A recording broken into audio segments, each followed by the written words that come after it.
이 시간 우리에게 주시는 하나님의 말씀 출애굽기 2장 23절에서 25절까지 말씀입니다. 구약 성경 84쪽에 있습니다. 같이 큰 목소리로 읽겠습니다. 여러 해 후에 애굽 왕은 죽었고 이스라엘 자손은 고된 노동으로 말미암아 한식하며 부르짖으니 그 고된 노동으로 말미암아 부르짖는 소리가 하나님께 상달된지라. 하나님이 그들의 고통 소리를 들으시고 하나님이 아브라함과 이삭과 야곱에게 세운 그의 언약을 기억하사 하나님이 이스라엘 자손을 돌보셨고 하나님이 그들을 기억하셨더라. 아멘. 들으심, 돌보심, 기억하심이라는 제목으로 하나님 말씀 나눕니다. 우리가 놓치지 말아야 할 핵심적인 사건이 있습니다. 여러분은 무엇을 생각하시는지 모르겠지만 저는 신약에 기록된 십자가 사건을 생각해봅니다.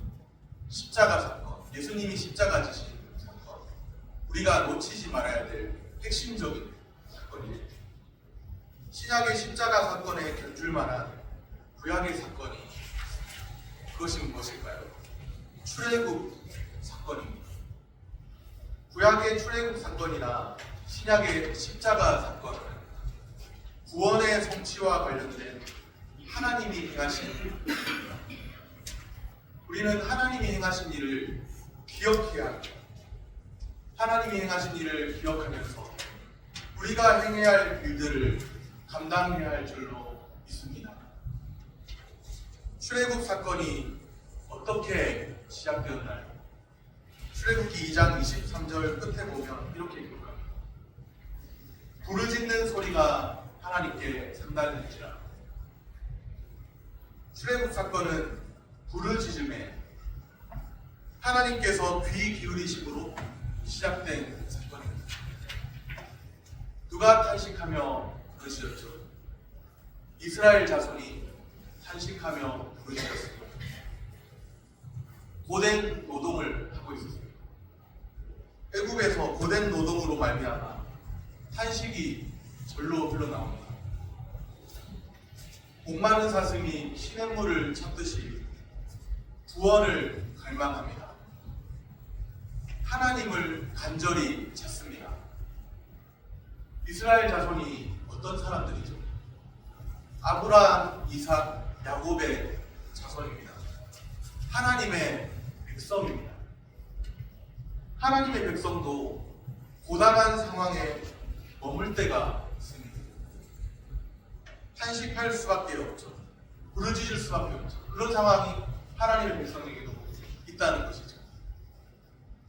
삶의 고통은 믿는 자나 믿지 않는 자 모두에게 찾아옵니다. 낯선 방문자이죠. 생로병사의 고통은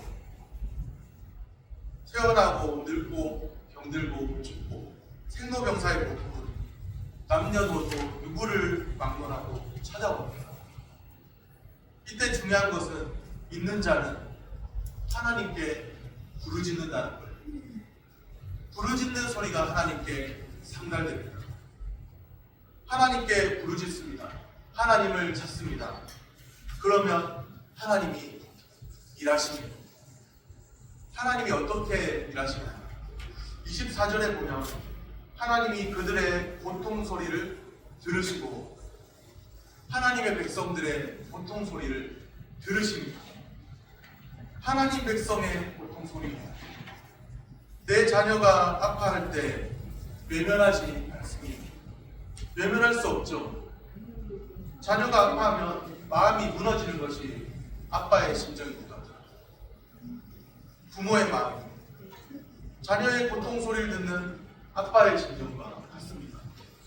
들으시는 하나님이십니다. 들으시는 하나님 앞에서 우리가 해야 할 것이 있습니다. 부르짖음. 하나님을 찾아야 합니다. 고통스러운 순간에, 고통스러운 상황에 주님께 부르짖어야 합니다. 하나님을 찾아야 합니다. 부르짖는 자의 고통 소리를 들으십니다. 이스라엘 자손이 하나님께 부르짖었다는 자체가 놀랍습니다. 왜 그렇죠? 이스라엘 자손은 오랜 시간 애굽, 이집트에 있었습니다. 대략 430년의 기간을 거기에서 살았죠. 애굽인들, 이집트인들은 다양한 신들을 섬겼습니다. 오랜 시간 애굽에 정착한 이스라엘 자손입니다. 하나님을 잊고 살기에 충분한 시간이죠. 그 오랜 시간이 흘러가는 동안에도 하나님을 찾고 있다는 것이 신기하기만 합니다. 오랜 시간 애굽에서 살다 보니 하나님의 존재가 점점 더 희미해지기는 했습니다. 그들의 조상 아브라함, 이삭, 야곱에게서 이어져 온 신앙의 유산이, 신앙의 정신이 모호해져 갔습니다. 하나님의 백성들이 세상에서 오래 적응하다 보면 신앙의 유산과 정신을 잃어버리기도 합니다. 그런데 이스라엘은 여전히 고통 속에서 하나님을 찾고 주님께 부르짖고 있습니다. 세상 정신은 나에게, 우리에게 이렇게 말합니다.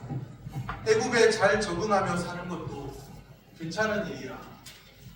하나님의 존재가 점점 희미해져 가는 것 어쩔 수 없는 일이야. 지금은 그럴 수밖에 없는 때잖아. 너를 컨트롤하려는 신앙의 유산과 정신 따위는 이제 곧 치워버려. 그렇게 속삭입니다. 그런데 하나님의 백성들은 다시금 신앙의 유산과 정신을 회복해야 합니다. 장차 시내산에 올라 하나님의 법을 받들어야 합니다. 하나님의 백성들은 하나님을 찾을 뿐만 아니라 하나님의 법을 시내산에 올라 받들어야 합니다. 지금 그들은 애굽에 거주하고 있죠. 그런데 애굽 백성이 아니에요. 애굽에 오랜 시간 거주했지만 애굽 백성이 아닙니다. 하나님의 백성입니다. 그들이 하나님의 백성이라는 것을 어떻게 알 수 있나요? 여전히 하나님께 부르짖고 있기 때문입니다. 하나님께 부르짖음으로 하나님의 백성됨을 드러내고 있습니다. 힘들고 어려운 순간에, 고통스러운 상황에 주님을 찾고 주님께 부르짖는 사람들, 하나님의 백성입니다. 지금은 부르짖을 때입니다. 무엇보다 중요한 일은 다른 것이 아니라 집에 놔두고 온 무엇을 걱정할 게 아니라 하나님께 부르짖는 일입니다. 하나님의 백성의 부르짖는 소리는 하나님께 상달됩니다. 하나님이 듣지 않으시면 부르짖을 이유가 없죠. 그런데 들으시는 하나님이 계십니다. 이것이 우리의 소망인 줄로 믿으시기를 바랍니다. 하나님이 들으시면 고통 소리를 그냥 듣고 그것을 끝나는 것이 아니에요. 우리의 고통 소리에 응답하십니다. 하나님께 부르짖으면 그 고통 소리를 들으시고 응답하십니다. 오늘 말씀 25절에 보니 이렇게 말씀합니다. 하나님이 이스라엘 자손을 돌보셨고 하나님께서 하나님의 백성을 돌보십니다. 돌보시는 하나님이십니다. 하나님의 백성들이 느끼기에 하나님께서 돌보지 않는 것 같다고 느끼는 순간이 있을 수 있죠. 그러나 그러한 순간에도 하나님께서는 하나님의 백성을 돌보시는 분이심을 믿어 의심치 않아야 합니다. 하나님의 구원 계획을 모르는 사람이 이런 질문을 할 때가 있어요. 하나님, 나를 향한 주님의 계획은 무엇인가요? 하나님의 계획을 모르는 인간이 물을 수 있는 당연한 질문이죠. 그때 우리는 이 말씀을 들어야 합니다. 나의 하나님, 나의 하나님, 어찌하여 나를 버리셨나이까? 십자가 위에서 다 이루신 하나님의 아들이 말씀하셨습니다. 하나님이 어떤 분이시냐고, 우리를 향한 어떤 계획을 가지고 계시냐고. 하나님께서는 그 아들을 내어주면서까지 우리를 돌보십니다. 하나님의 돌보심은 우리의 참된 위로입니다. 오늘 우리가 위안을 얻기를 바란다면 하나님의 돌보심에서 위안을 찾기를 바랍니다. 사람도 사람을 돌볼 수 있습니다. 그런데 사람의 돌봄에는 한계가 있죠. 다 미처 헤아리지 못하고 다 보지 못하고 사람의 돌봄은 어느 정도 선에서 끝날 수밖에 없습니다. 평생 따라다니면서 살펴주고 돌봐줄 수는 없잖아요. 그런데 하나님께서는 나의 평생에 선하심과 인자하심으로 동행하시는 주님이십니다. 목자가 양을 돌보는 것처럼 우리의 선한 목자가 되십니다. 우리를 돌보십니다. 요한복음 10장 1절에 이렇게 말씀합니다. 나는 선한 목자라. 선한 목자는 양들을 위하여 목숨을 버리거니와. 양들을 위하여 목숨까지 버릴 수 있는 선한 목자가 우리 주님이십니다. 여기에 있는 한 분 한 분을 위하여 목숨을 버릴 수 있는 선한 목자가 우리 주님이세요. 돌보시는 주님을 더욱 가까이 하면 주님의 돌봄 속에서 행복한 삶을 누리게 될 줄로 믿습니다. 출애굽 사건은 하나님이 행하신 일입니다. 첫째로 출애굽 사건은 이스라엘 자손의 부르짖음에 하나님이 들으심으로 시작된 사건입니다. 둘째로 출애굽 사건은 이스라엘 자손을 하나님이 돌보심으로 시작된 사건입니다. 셋째로 출애굽 사건은 하나님이 기억하심으로 시작된 사건입니다. 그러면 하나님께서 무엇을 기억하실까요? 출애굽기 2장 24절 끝부분에 보면 이렇게 말씀합니다. 그의 언약을 기억하사 언약에 신실하게 행하시는 하나님의 일하심으로 출애굽 사건이 일어났습니다. 하나님께서는 아브라함, 이삭, 야곱에게 세운 430년 전에 그 언약을, 하나님의 언약을 기억하셨습니다. 하나님의 언약은 관념이 아닙니다. 하나님의 언약은 생생한 실제입니다. 너희는 내 백성이야. 애굽 백성이 아니라, 비록 애굽에서 살고 있지만 애굽 백성이 아니라 하나님과 언약 관계를 맺은 백성, 하나님의 백성입니다. 이것을 확인해 주는 것이 하나님의 언약적인 행동, 하나님의 언약적인 일하심입니다. 곧 출애굽 사건입니다. 하나님께서 하나님의 언약을 기억하셨습니다.